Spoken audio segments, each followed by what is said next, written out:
All right, people, we'll just explain shortly how to use Gboard for translation. So whatever you're using, it can be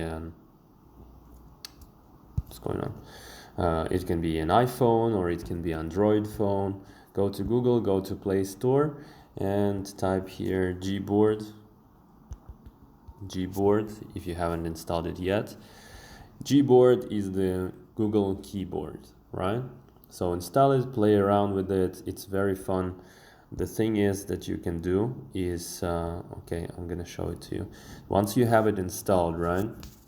If you click right here on settings, sorry, not settings.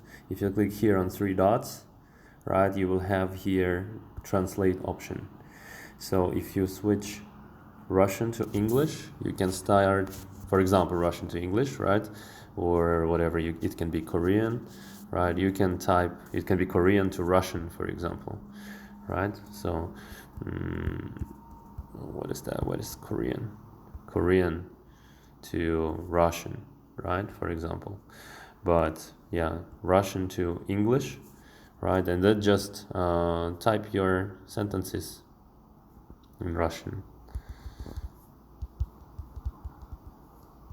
So you will be typing, it will be translating. At first, if you have problems with sentences, right, this is how you do it.